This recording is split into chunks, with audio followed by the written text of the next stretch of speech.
하나님의 말씀 요한일서 4장 7절부터 21절입니다. 제가 봉독합니다. 사랑하는 자들아, 우리가 서로 사랑하자. 사랑은 하나님께 속한 것이니 사랑하는 자마다 하나님으로부터 나서 하나님을 알고 사랑하지 아니하는 자는 하나님을 알지 못하나니 이는 하나님은 사랑이심이라. 하나님의 사랑이 우리에게 이렇게 나타난 바 되었으니 하나님이 자기의 독생자를 세상에 보내심은 그로 말미암아 우리를 살리려 하심이라. 사랑은 여기 있으니 우리가 하나님을 사랑한 것이 아니요 하나님이 우리를 사랑하사 우리 죄를 속하기 위하여 화목 제물로 그 아들을 보내셨음이라. 사랑하는 자들아, 하나님이 이같이 우리를 사랑하셨은즉 우리도 서로 사랑하는 것이 마땅하도다. 어느 때나 하나님을 본 사람이 없으되 만일 우리가 서로 사랑하면 하나님이 우리 안에 거하시고 그의 사랑이 우리 안에 온전히 이루어지느니라.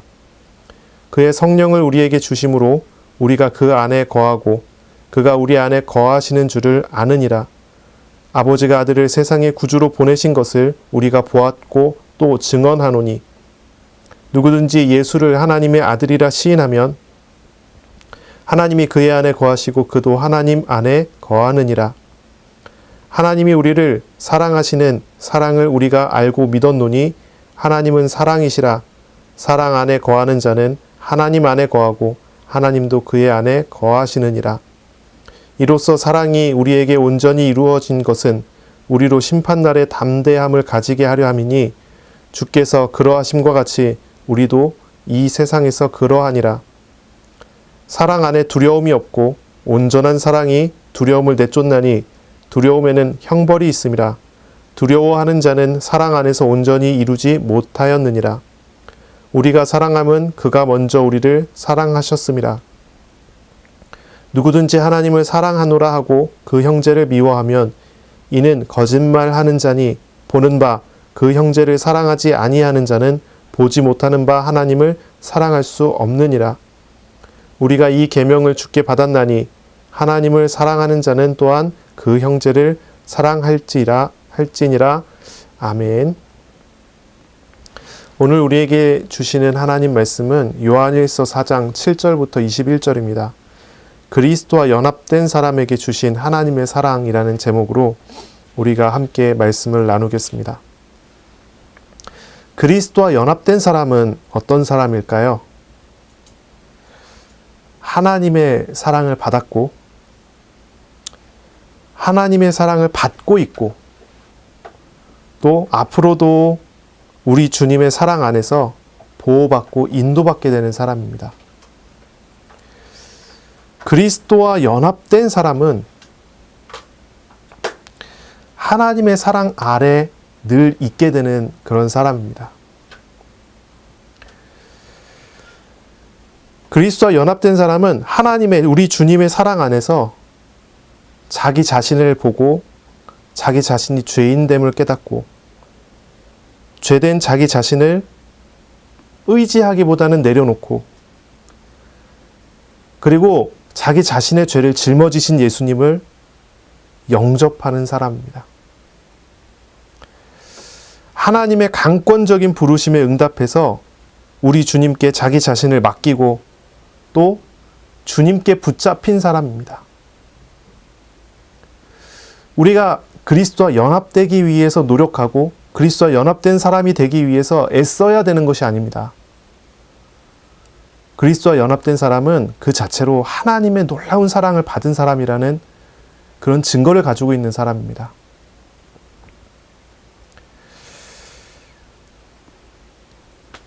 그렇기 때문에 그리스도와 연합된 사람은 세상의 어떠한 위험 그리고 고통스러운 문제가 있을지라도 우리 주님의 보호 아래에 있는 사람이라고 할 수 있습니다. 하지만 우리가 우리 자신을 돌이켜볼 때 내가 과연 이 그리스도와 연합된 하나님의 사랑을 받고 있는 그런 사람인가? 그렇게 의심될 때가 있을 겁니다. 내가 하나님의 사랑을 받고 있는가? 그렇다면 왜 지금 나는 어려울까? 그렇게 생각하는 사람들도 있을 거예요. 왜 나는 지금 이렇게 어렵고 힘들어야 되는가? 내가 정말로 주님의 보호 아래 있는 게 맞다면 내가 왜 지금 이 문제 속에서 헤매야 되고 내가 지금 이런 상황 속에서 갈등해야 되고 고민해야 되는가? 내가 정말로 주님께 붙잡혀진 사람이 맞다면 왜 나는 아직도 이렇게 자유롭게 죄성과 우상을 즐기면서 타락하고 그러면서 살고 있는가?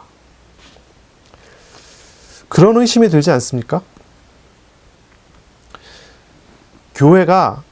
기독교 교회가 세상에서 많이 배척을 받습니다.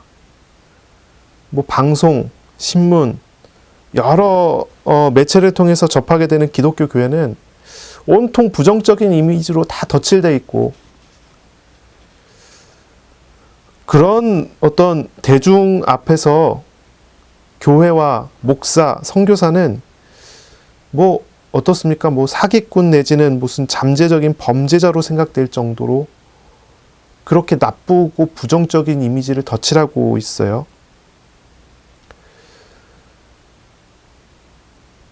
그렇지 않습니까? 이런 때 우리가 이런 질문을 할 수 있지 않습니까? 과연 교회의 머리가 그리스도시고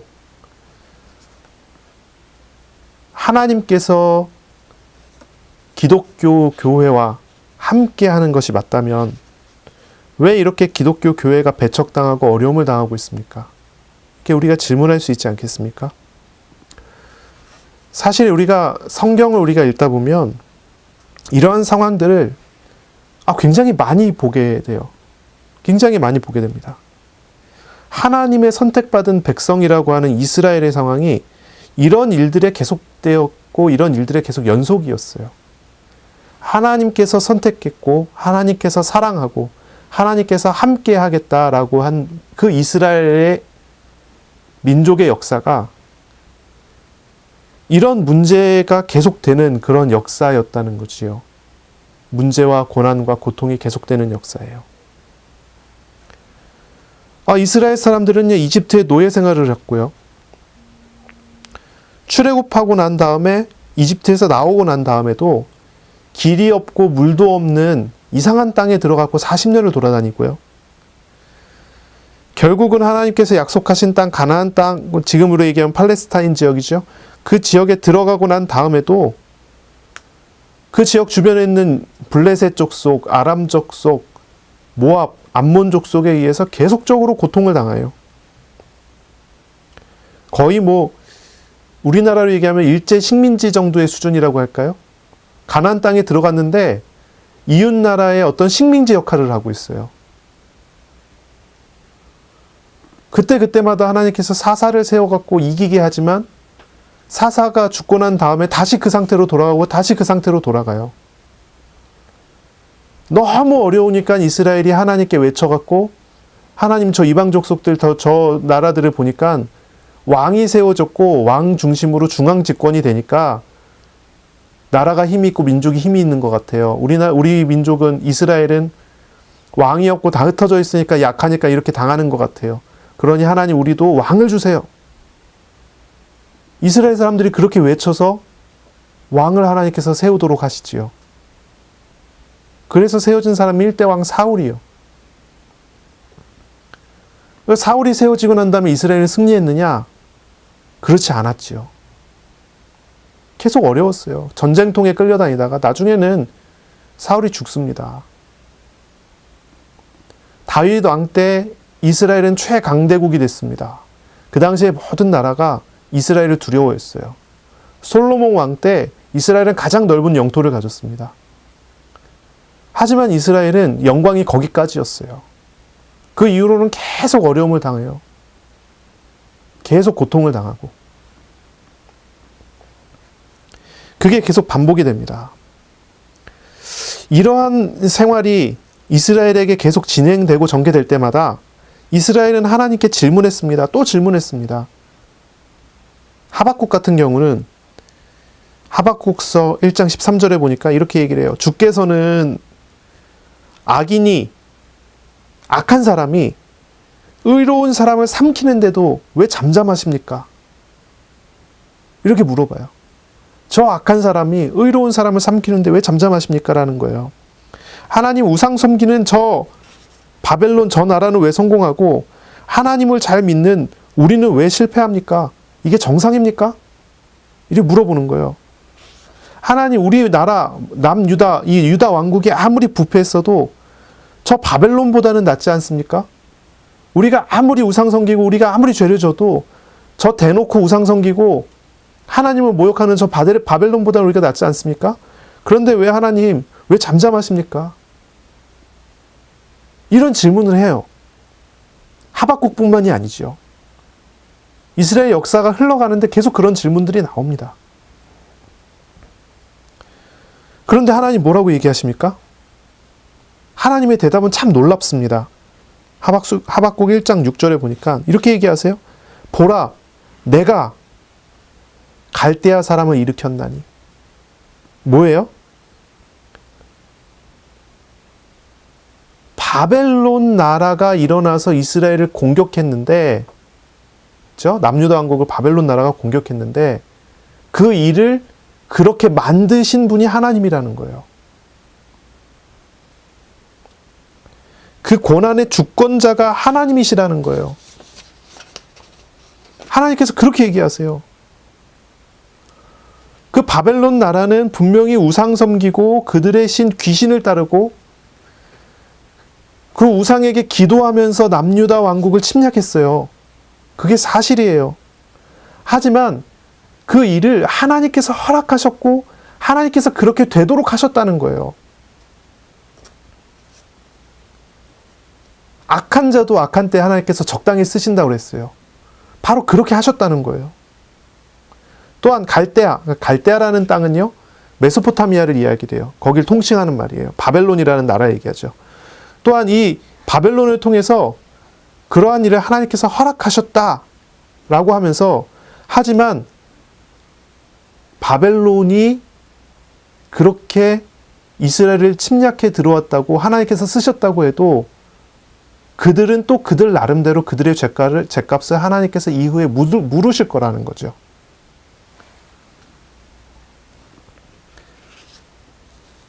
그렇게 말씀하셔요. 왜 우리가 이렇게 고난을 당해야 됩니까? 그것도 저 나쁜 놈들한테요? 그랬더니 하나님 대답이 뭐라고요? 그건 내가 한 거야. 내가 그들을 부추겨서 너희를 공격하게 했어. 하나님의 의도가 있어요. 그리고 너희들이 이것을 통해서 어려움 당하고 고통 당하고 난 다음에 저들도 심판하실 거야. 그렇게 대답을 하세요. 그럼 왜 우리가 고통당해야 됩니까? 그것이 하나님의 목적이라는 거예요. 하나님이 그렇게 해야 되는 이유가 있다는 거예요. 하박국서를 보니까 이렇게 얘기하세요. 이러한 일들을 통해서 하나님께서는 유다 왕국에서 어떤 사람을 세우신다는 거예요. 그 고난을 통해서 무엇을 일으키시겠다는 거예요. 그건 뭡니까? 오직 믿음으로 의롭게 되는 의인을 세우시겠다는 거예요. 다시 말해서 믿음이라는 방법만으로, 다른 것이 아니라 믿음이라는 수단만으로 삶을 살아가고 현실을 살아가는 그런 사람이 나오게 될 거라는 거예요. 아무도 하나님을 믿지 않아요. 하나님을 의지하지 않아요. 그래서 오직 하나님을 믿는 그런 사람이 나올 때까지예요. 그리고 그런 사람이 세워지고 그런 사람이 나오게 되면 어떤 일이 벌어집니까? 온 세상이 물이 바다를 덮음같이 하나님의 영광을 인정하는 일이 나타나게 될 거라는 거예요. 이스라엘의 회복을 이야기하는 거지요. 우리가 고난을 당할 수 있어요. 이 땅을 살아가면서. 사실 어떤 면에서는 고난의 연속이겠죠? 그렇죠? 고난의 연속이에요. 우리가 이 땅을 살아가는 삶을 우리가 돌이켜볼 때 광야 생활이지요. 길이 없고 물이 없어요. 늘 막막해요. 하나님께서 늘 물을 주셔야지 우리가 먹고 하나님께서 늘 만나를 주셔야 먹어요. 한순간이라도 만나가 끊어지면 다 굶게 돼 있고 한순간이라도 하나님께서 주신 반석에서 나오는 생수가 없다면 다 목이 타 죽을 거예요. 광야 생활이나 다름없어요. 우리가 세상을 살아가는데 고난의 연속이에요. 눈에 보이지 않지만 똑같아요. 고난들이 계속돼요. 고난들이 계속 와요. 모양만 다르게 와요. 모양만 다르게 우리를 계속 밀치죠. 어렵게 만들어요. 그런 고난 왜 하나님께서 허락하십니까? 왜 허락하십니까? 그것은 분명히 이렇게 대답을 할 수 있습니다. 사랑하시기 때문에. 사랑하시기 때문입니다. 하나님께서 우리를 구원하시고자 하세요. 이스라엘을 구원하시고자 하세요. 하나님을 떠나 죄인이 되어버린 사람들을 구원하시고자 하세요. 하나님이 정말로 구원하시기를 원하세요. 구원하시는 내용이, 구원하시는 과정이 어떻게 됩니까? 첫째, 그들이 어떤 존재인지 가르쳐 주는 거예요. 하나님께서 죄와 죄가 아닌 것을 분명하게 드러내셔야 돼요. 그렇게 돼야 그들을 구원할 수 있어요. 공의를 먼저 세우지 않고는 참된 구원이라는 게 있을 수가 없어요. 죄 때문에 다 죽었어요. 죄 때문에 죽었어요. 죄 때문에 썩었어요. 죄 때문에 죽어서 썩어버렸어요. 근데 다시 살려요? 죄는 그대로 두고요.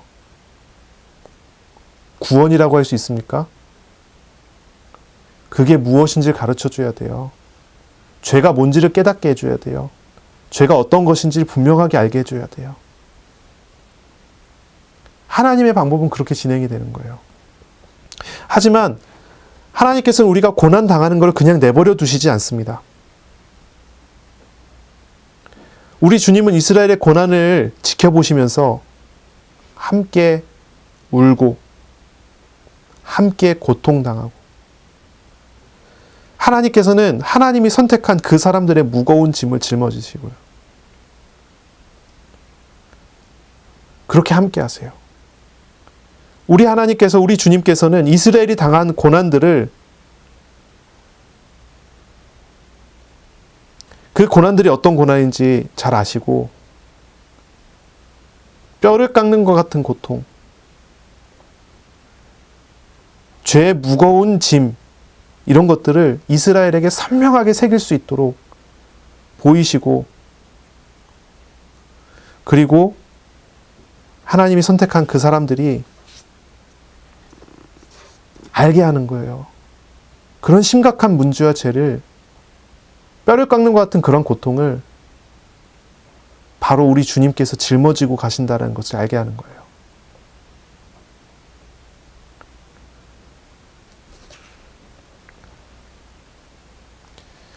우리 주님의 십자가가 바로 그런 것임을 우리에게 알게 하는 거지요.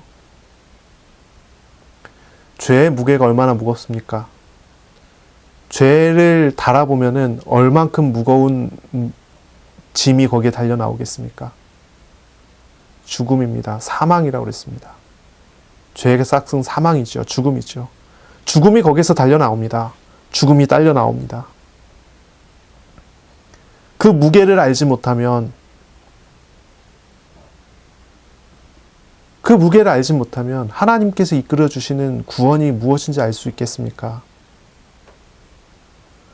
그것이 어떤 것인지 알지 못하면 이스라엘이 나아가는 길이 천국이겠습니까? 지옥이겠습니까?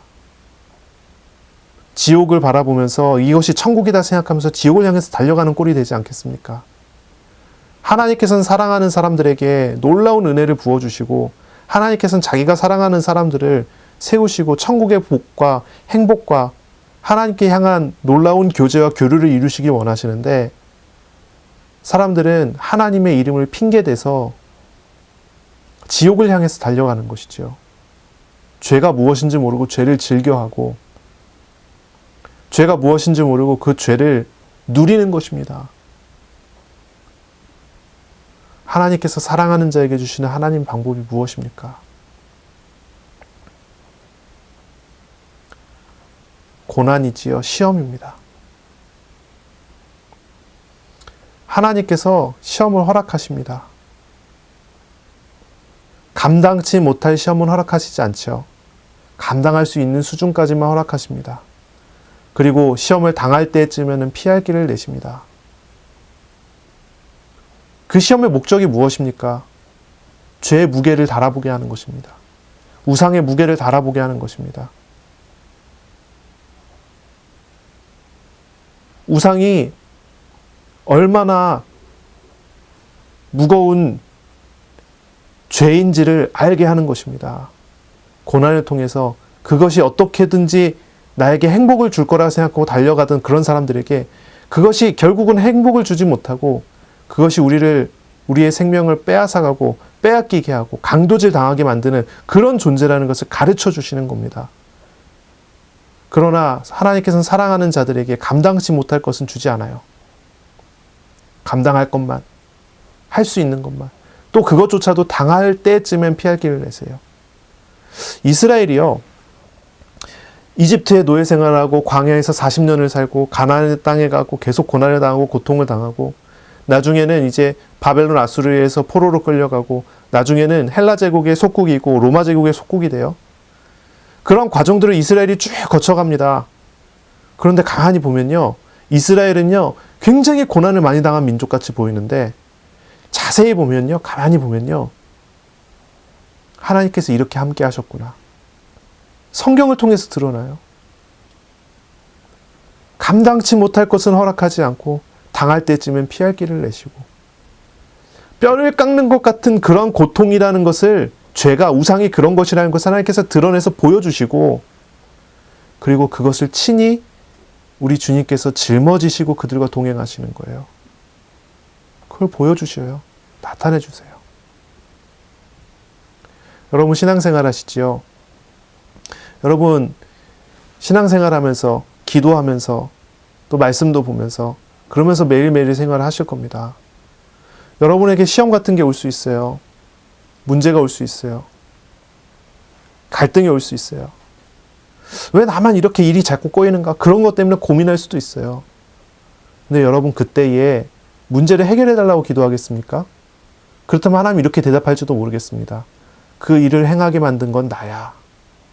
하나님께서 그렇게 말씀하실지도 모르겠어요. 여러분 그 속에서 무엇을 보아야 합니까? 그 문제 속에서 무엇을 보아야 합니까?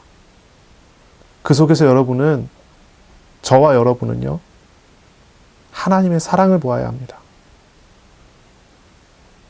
문제가 계속 반복돼서 오면 그 속에서 여러분은 하나님의 사랑을 보아야 합니다. 왜 문제가 옵니까? 왜 시험이 옵니까? 그게 나를 얽매고 있는 우상인 것입니다. 그것이 죄의 무게입니다. 그게 고통이요? 고통스럽습니까? 그러나 그것을 짊어지고 나와 함께 하시는 주님을 보아야 합니다. 나와 함께 우시고 나와 함께 동행하시는 하나님을 만나는 것입니다.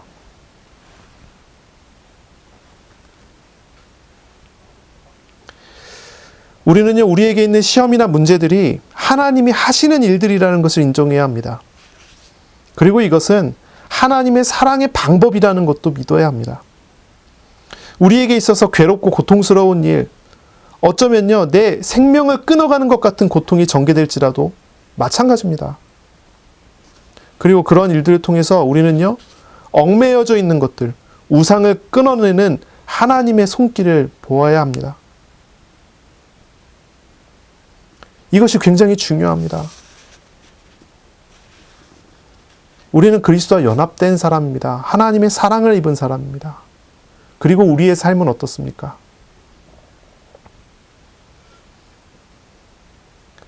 우리의 신분과 너무나 동떨어져 있고요. 우리의 생활은 어떻습니까? 하나님의 사랑받은 사람이라는 그런 타이틀과는 너무나 다르게, 그런 제목과는 다르게 너무나 육신에 매여 있지 않습니까? 저부터 그렇습니다. 아마 그렇지 않은 사람이 이 땅에는 별로 없을 겁니다. 아니, 아예 없겠지요. 다 육신 중에 사니까요. 그러나 여러분은 여러분의 삶 속에서, 그런 현실 속에서 하나님의 사랑을 보아야 합니다. 2018년은 나와 함께 하시는 하나님을 그 사랑 안에서 발견하는 그런 시간이 되시기 바랍니다. 아멘. 예. 오늘 성경 본문을 보세요. 오늘 성경 본문은요, 그리스도와 연합한 우리에게 주신 하나님의 사랑에 대한 말씀입니다. 하나님의 사랑. 하나님께서는 그가 택하신 자들을 위해 하나님께서는 하나님이 선택한 바로 그 사람들을 위해서 십자가에 자기 자신을 내어주실 만큼 사랑하신다고 그 사랑에 대해서 가르쳐 주십니다.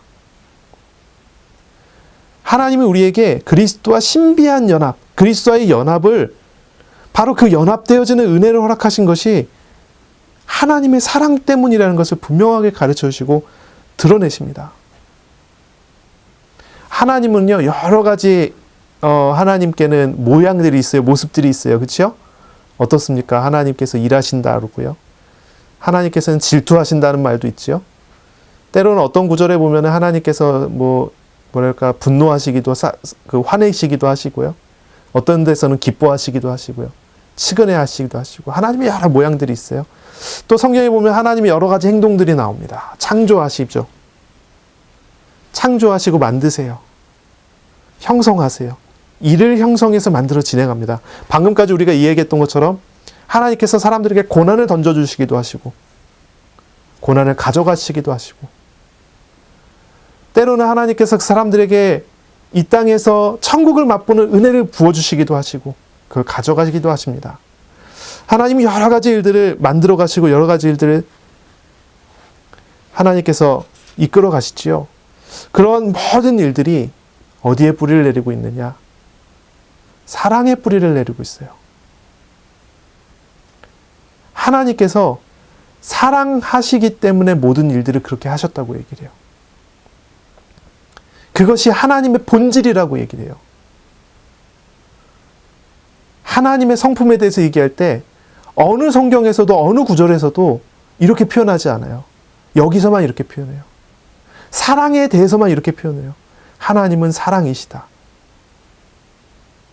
여러분 이런 말 들어보셨습니까? 하나님은 질투이시다? 그런 말 없지요. 하나님은 사랑이시다. 하나님이 왜 창조하십니까? 누구를 사랑하셨기 때문에. 하나님께서 왜 세계를 섭리하십니까? 어떤 사람들을 사랑하시기 때문이에요. 택한 사람들을. 하나님께서 왜 세상을 보존하시고 통치하십니까? 하나님 나라를 왜 세우셨고 지금도 왜 우리의 머리카락 하나하나까지도 세신받으십니까? 하나님께서 왜 참새 한 마리가 하늘을 날고 땅에 내려와서 앉는 것까지도 하나님께서 주관하고 계십니까? 아직도. 왜 하나님께서 한순간도 쉬지 않고 일하신다고 하십니까? 그것이 하나님의 우리를 사랑하시는 본질 때문입니다. 사랑은 하나님께 속한 것입니다. 하나님은 사랑이십니다. 사랑이라는 단어가 하나님을 나타내는 대명사입니다. 여러분 사랑 그러면 하나님이 떠오르십니까? 하나님 그러면 사랑이 떠오르십니까? 그래야 된다는 거예요. 오늘 본문에 그걸 얘기를 하는 거예요. 그렇다는 거예요. 하나님의 사랑이 우리에게 나타났습니다. 사랑이신 하나님이 우리에게 어떻게 나타나셨습니까? 두 가지 사건으로 나타나셨어요. 첫째는 독생자를 세상에 보내셨다는 거예요. 성육신 하셨다고 했어요. 지난주에 우리가 성탄절을 지났지요. 크리스마스를 지났어요. 예수님께서 오셨다는 것에 대해서 우리가 감사하면서 우리가 영광을 돌리는 그런 날이지요. 또 한 가지 사건 무엇입니까? 바로 그 독생자를 화목제물로 십자가에 드렸다는 것입니다. 하나님의 사랑을 우리에게 보여주고 하나님의 사랑을 우리에게 드러내는 것입니다. 또한 이야기합니다. 또 말씀하십니다. 사랑하고 있는 사람, 사랑하는 자는 하나님으로부터 나서 하나님을 아는 사람입니다. 또 사랑하지 않는 사람은 하나님을 알지 못하는 사람입니다. 다시 말하면 하나님을 알지 못하는 사람은 사랑하지 않습니다. 하나님을 아는 사람은 사랑하는 사람입니다. 여러분 이 말이 확 와닿았습니까? 아니면 뭔가 나하고 동떨어져 있는 것 같이 느껴집니까? 하나님을 사랑하세요. 사랑이세요. 여러분 안에 사랑이 있습니까? 여러분이 못 느껴도 여러분 안에 사랑이신 하나님이 계시니까 사랑 맞죠? 여러분들 보세요. 우리가 신앙생활을 한다고 하지만 하나님의 본질과 얼만큼 떨어져 있습니까? 이게 생소하게 느껴지신다면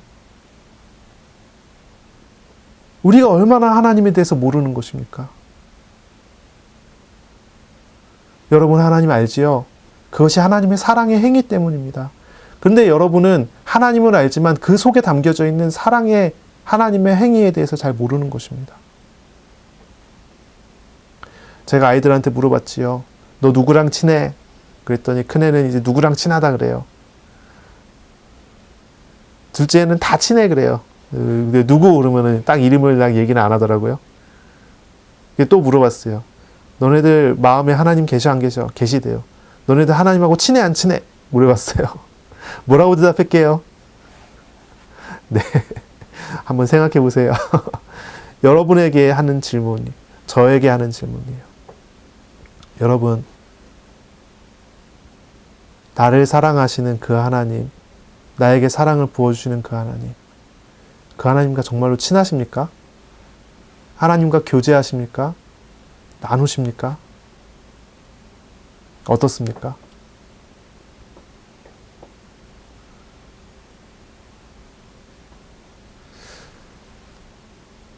뭐라 그럴까요?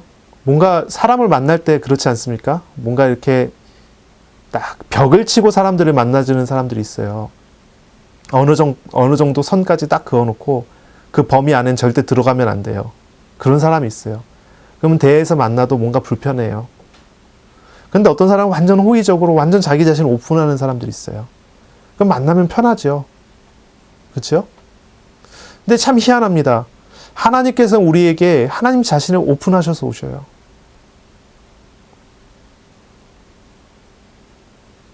어느 정도입니까? 하나님께서 우리에게 은혜를 주시는데 어느 정도 주시냐면 우리에게 선물을 주시는데 뭐 어떤 돈을 주시는 것도 아니고 재능을 주시는 것도 아니고 어떤 걸 주시는 것도 아니고 하나님께서 우리에게 어떤 선물을 주세요? 하나님 자신을 주실 정도예요. 하나님 자신 우리에게 통째로 주실 정도로 우리를 양자로 삼기 위해서 아들 하나님을 십자가에 못 박아 죽일 정도로 자기 자신을 내어주세요. 근데 우리는 어떻습니까? 저와 여러분은 어떻습니까? 내 세계를 딱 가지고 지키는 것입니다. 이게 죄성의 문제예요. 우리가 원죄를 가지고 있고 우리가 어려서부터 배워왔었던 죄의 문제가 그런 것입니다. 딱 벽을 딱 쳐놓고요. 하나님, 나한테 여기까지는 은혜 주셔도 되지만 이 부분은 건드리시면 안 돼요. 뭐 하는 거죠? 그러네요. 그러는 거예요. 사람들이 그런다니까요. 하나님에 대해서 자기 자신을 오픈하고 맡기고 하나님과 교제하려고 하지 않아요.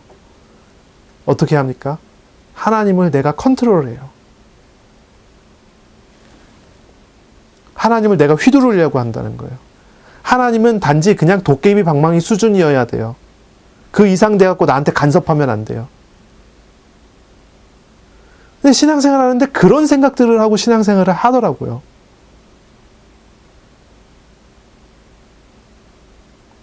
그래서 제가 물어보는 거예요. 아이들한테. 하나님과 친하냐? 너 마음에 하나님 계시다고 하는데 아빠가 봐도 너희들 마음에 진짜 하나님 계신 건 맞는 것 같다. 하나님이 너네들 지금까지 이끌어 오시는 거 보니까 분명히 그런 거 맞는 것 같다. 아빠가 그런 거 많이 경험했고 너네들도 그런 걸 보고 있고 앞으로 더 많이 볼 건데 근데 진짜 중요한 건 하나님이 너희 이렇게 사랑해서 동행하시는데 너희들 하나님 얼마나 아냐? 하나님 알고 있습니까?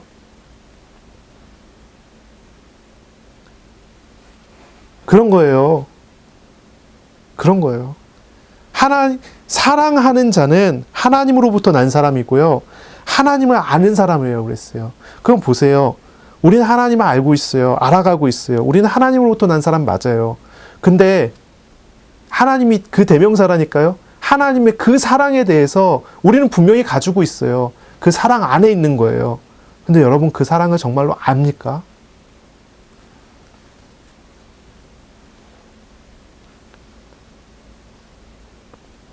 제가 이제 신학책을 쭉 찾아보니까 단어들 설명들을 조금 이렇게 찾아봤는데, 자비를 주셨다, 하나님이 자비하시다 이렇게 표현하면은 그 자비는 뭐냐면요, 하나님의 선하심이 비참한 사람들에게 나타났다는 거예요.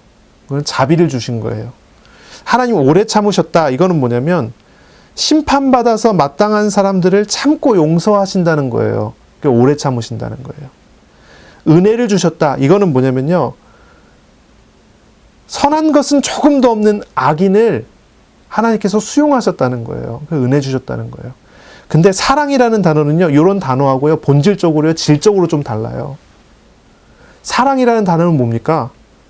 하나님께서 하나님 자신을 온전히 주셨다는 거예요. 사랑은요, 그래서 본질이에요. 사랑은요, 그래서요, 하나님의 성품이기도 하고요, 사랑 자체가 하나님을 이야기하는 대명사인 거예요.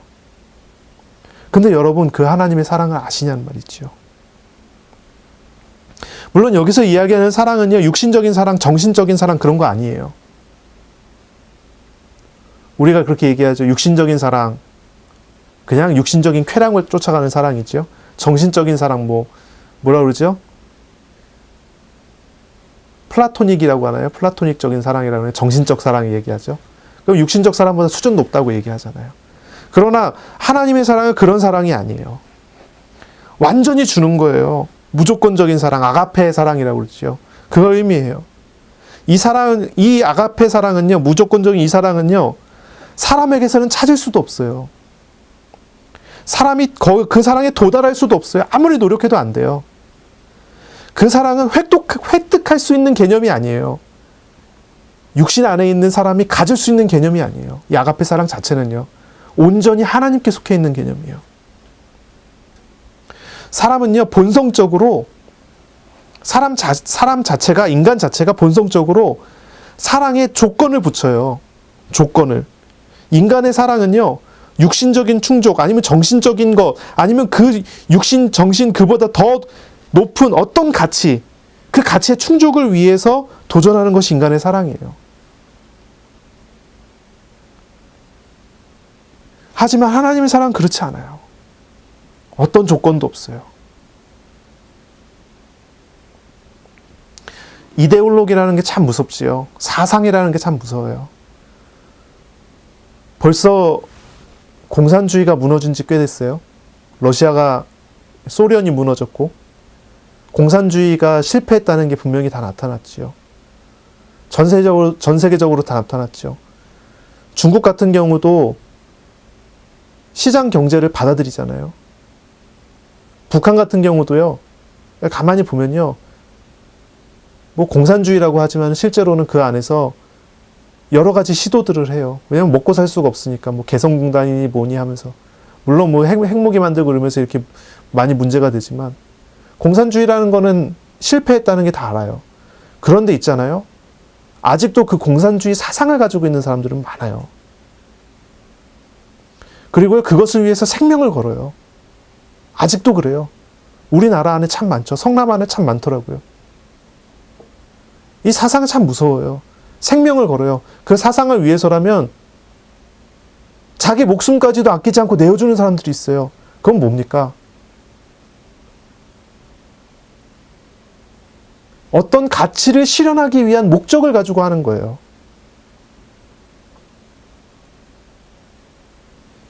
하나님의 사랑은 그런 게 아니에요. 어떤 가치도 없어요. 어떤 목적도 없어요. 순수한 하나님의 주시는 그 사랑이 아가페인 거예요. 이사야서 40장 17절에 보니까 하나님은 그의 앞에는 모든 열방이 아무것도 아니라, 하나님 앞에서는 모든 열방이 아무것도 아니에요.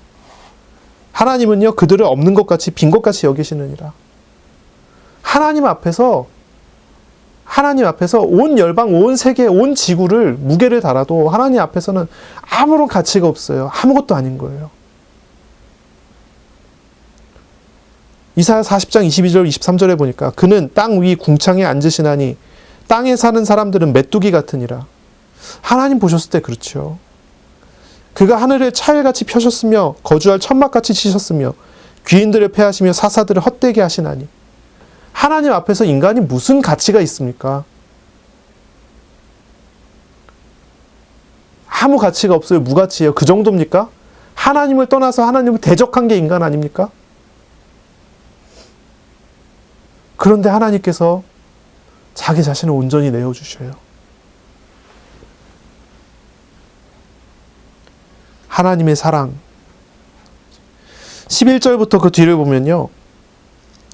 이제 하나님은 사랑이시고 사랑이 하나님의 본질이니까 바로 그 본질을 받은 사람들은 뭐 해야 되냐? 이제 실천해야 된다고 얘기를 하는 거예요. 실천이라고 얘기를 해요. 이렇게 얘기합니다. 하나님이 우리를 사랑하셨으니 우리도 서로 사랑하자. 사랑하는 자들아 하나님이 이같이 우리를 사랑하셨은즉 우리도 서로 사랑하는 것이 마땅하도다. 그렇게 얘기해요. 실천하라는 거예요. 하나님의 사랑을 받았다면 그 사랑으로 이웃을 사랑하는 것이 마땅해요. 서로 사랑하는 게 마땅해요. 실천이에요. 여기는 분명히 전제가 되어 있어요. 뭐가 전제가 되어 있냐면 우리가 하나님의 그 사랑 안에서 발견되어지는 거예요.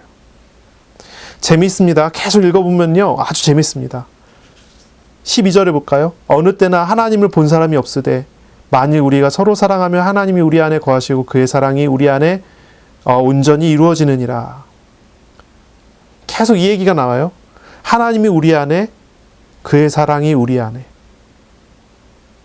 13절에 그의 성령을 우리에게 주심으로 우리가 그 안에 거하고 그가 우리 안에 거하시는 줄 아느니라.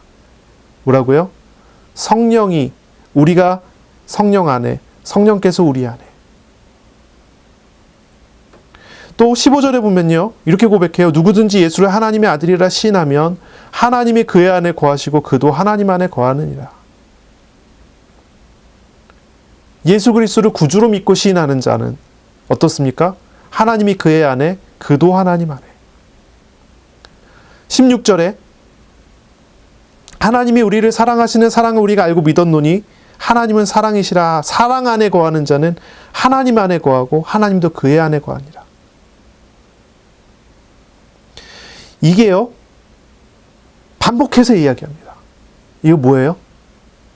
우리가 지난 4년 동안 계속 이야기했던 거예요. 그리스도와 연합이에요. 하나님 안에서 주님이 우리 안에, 우리가 주님 안에. 이게 연합 아닙니까? 신비한 연합이에요. 그리스도의 연합, 이 놀라운 비밀을 사랑 안에서 이야기를 해요. 사랑 안에서. 우리가 실천에 대해서 이야기하는데 하나님이 우리를 사랑하셨으니 우리가 이제 서로 사랑하자 이야기하는데 이것이 바로 그리스도의 연합을 이루는 길이고요. 그리스도의 연합을 누리는 길이고요. 그리스도의 연합된 삶으로 우리가 완성시켜가는 길이에요. 완성이라고 표현하니까 지금은 뭐 불완전하냐 그런 게 아니에요. 지금도 온전하지만 이 온전한 것이 풍성해지는 거예요. 우리가 예전에 그런 얘기를 했어요. 종말론적인 이야기를 했어요.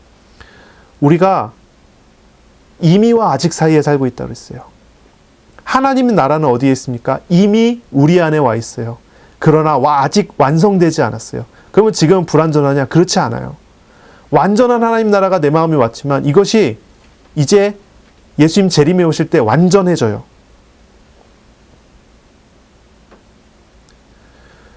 우리 안에 하나님의 나라가 임했어요. 우리 안에 놀라운 그리스도와 연합되는 은혜 속에서 우리 자신들이 주님 안에, 주님이 우리 안에 거하시는 그 놀라운 연합이 우리 안에 이루어져 있어요.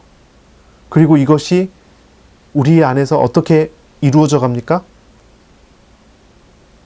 그리스도의 사랑을 실천이라는 단어보다는 뭐 다른 단어를 쓰면 더 좋을 것 같아요.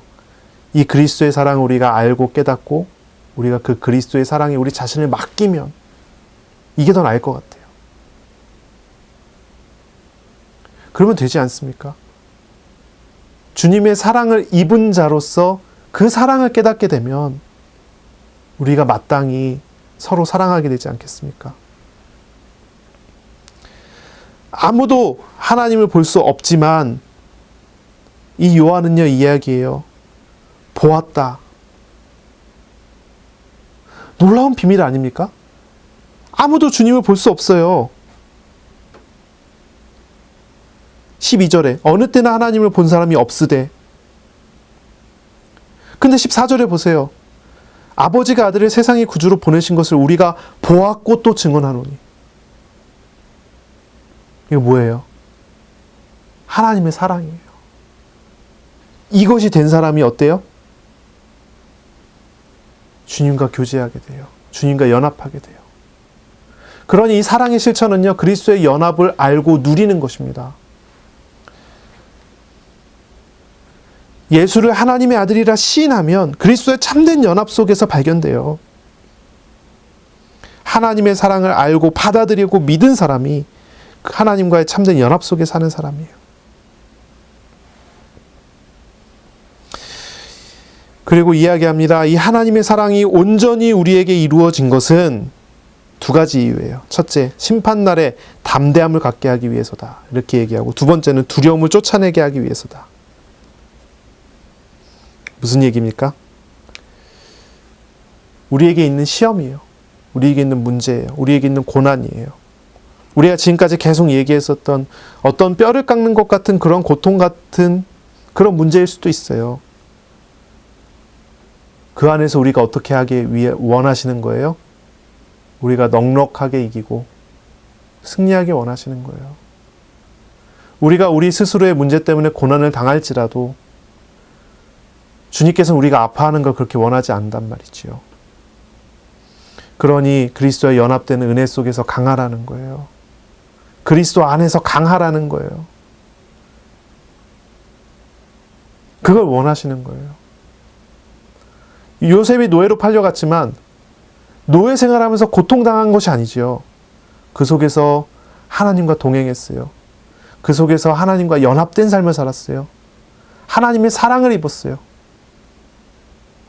요셉의 감옥에 갔지만 고난당하고 고통당한 것이 아니지요. 그 속에서 하나님과 동행했어요. 이스라엘이 노예가 됐어요. 이건 무슨 상징이에요? 요셉이 이집트의 노예로 팔려갔거든요. 요셉의 민족이 이집트의 노예가 돼 있는 거예요. 신분이 그대로예요. 근데 요셉은 하나님과 동행해서 문제가 없었지만 이스라엘은 그 속에서 울부짖게 되는 거예요. 하나님께서 그 소리를 들으시고 그들의 울부짖는 소리를 들으시고 모세를 보내시는 거예요. 그 소리 듣기 싫어하세요. 데리고 광야로 나왔어요. 분명히 광야인데 광야에서 광야 생활하는 사람이 없어요. 그 속에서 먹고 마시고 하나님과 동행하면서 살아요. 이 땅에 분명히 육신의 세계고요. 이 땅에 분명히 어려움이 많은 그런 현실이고 현재인데요. 이 땅에 살면서 천국을 살아요. 어떻게 해요? 하나님과 동행하는 은혜 속에서. 이스라엘의 역사는 고난과 고난이 연속된 역사처럼 보여요. 시험과 고난과 문제가 계속된 역사처럼 보여요. 그런데 다시 보면요. 하나님의 사랑 안에서 이 사람들은요. 고난이 계속되지만 고난을 당한 것이 아니라 하나님과 동행하는 사람들이에요. 여러분 그런 은혜를 누리시기 바랍니다. 하나님의 사랑이 17절을 우리가 읽겠습니다. 이로써 사랑이 우리에게 온전히 이루어진 것은 우리로 심판날의 담대함을 가지게 하려 함이니 주께서 그러하심과 같이 우리도 이 세상에서 그러하니라. 사랑 안에는 두려움이 없고 온전한 사랑이 두려움을 내쫓나니 두려움에는 형벌이 있음이라. 두려워하는 자는 사랑 안에서 온전히 이루지 못하였느니라. 우리가 사랑하면 그가 먼저 우리를 사랑하셨음이라. 주님의 사랑이 우선이에요. 그 사랑 안에 있는 거예요. 그러니 문제가 있어도 그 사랑 안에서 발견되는 거예요. 그것을 두고 뭐라고 해요? 사랑의 실천이라고 부르는 거예요.